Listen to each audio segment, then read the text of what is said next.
Androcles and the Lion. More than 1,000 years ago, an enslaved storyteller named Aesop became famous for the marvelous fables and stories he created. One of the most beloved fables was the tale of Androcles and the Lion. Today I'll be telling you the retold version by Russell Punter. A long time ago, there was a man called Androcles. He was very poor, but in turn, he was very kind. Androcles worked for a rich man named Brutus. Brutus lived in a big house mansion outside the city of Rome. Brutus made his slaves work hard every day.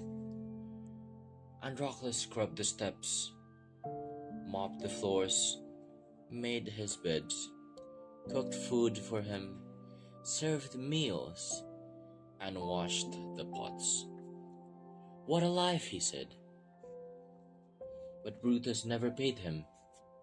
All Androcles got was one piece of dry bread every day. One night, Androcles decides to run away. He climbed through a window and ran through the forest. Androcles had never been into the forest before. It was dark, gloomy, and spooky. It was haunting for him, and suddenly he heard a loud noise from behind the bush. Androcles jumped. Who's there?" he asked. He looked around the bush and saw an enormous lion. Androcles ran, but the lion didn't run after Androcles. He sat there as still as a stone. Androcles was surprised. He went back. "Why didn't you chase me?" he asked. The lion sniffed. "I can't run. I can't even walk. There's a thorn in my paw. It really stings." "You poor thing," said Androcles. "Let me help." He then gripped the thorn tightly. "This might hurt. Brace yourself." Androcles pulled the thorn as quickly as he could. "Ouch!" yelped the lion.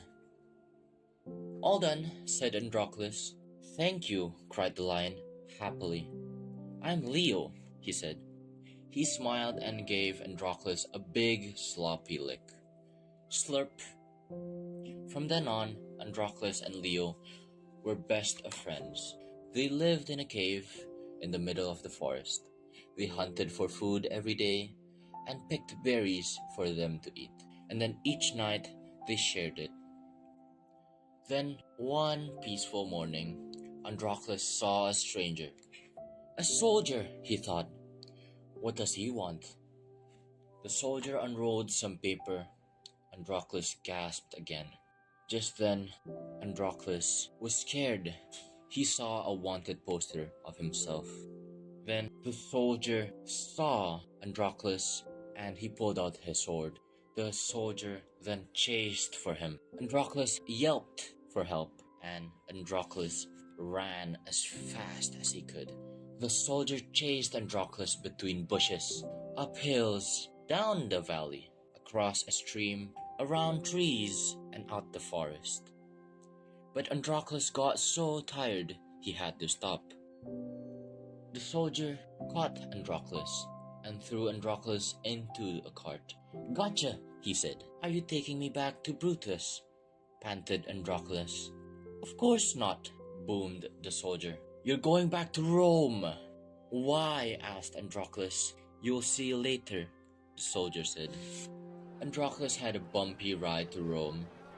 The city was crowded and noisy. He had never seen so many people. Then he noticed a big round building. "What's that?" he asked. "It's the arena," said the soldier. "That's where you're going."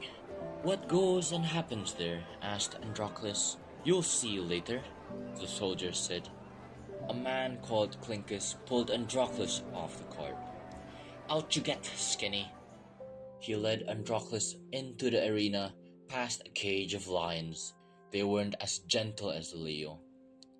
Yikes! As the lions roar. Why are they here? Androcles asked nervously. You'll see, said Clinkus. Androcles was locked in a prison with a man called Marco. What happens now? Asked Androcles. Well, we fight in the arena, said Marco. But I don't want to fight you, said Androcles. Marco sighed and said, we don't fight each other. We fight the lions. Androcles gulped, imagining him turning into dust of bones. We'll be torn to pieces. Everyone in Rome comes to watch, said Marco. Even the emperor, they said. Our fights are tomorrow afternoon, he added. Androcles and Marco didn't get much sleep that night. The next afternoon, Clinkus dragged Androcles from the prison. It's showtime. He took him down a long, dark tunnel to the doorway. Clinkus pushed Androcles through the door. Put up a good fight, he said. Androcles stood in the middle of the arena. Thousands of people sat around him. They gave him a huge cheer. Bring on the lion! Good luck, Androcles. You'll need it, said the crowd. A gate opened in a side wall, and an enormous lion charged out. Androcles trembled with fear. There was nowhere to run. Androcles closed his eyes and hoped it was over quickly. Then something strange happened. Androcles felt a lick on his hand. He opened his eyes and saw Leo! Hello, Androcles. I was caught last night, said Leo. They brought me here to fight. Androcles hugged his friend. The crowd couldn't believe it. Even the guards said, incredible, marvelous, amazing. Androcles has tamed the lion, the crowd cried. What a hero! They chanted Androcles' name. Clinkus took Androcles to the emperor. You were very brave, said the emperor. I think I'll set you free. Androcles thought of his friends and said, please, will you free Marco and the lion too? The emperor smiled. Very well, he said. Androcles and his friend left Rome and started their own show. This story was told in Greece. Every fable always have a moral at the end. The moral of the story is, be kind to your friends and they will never forget you. The end.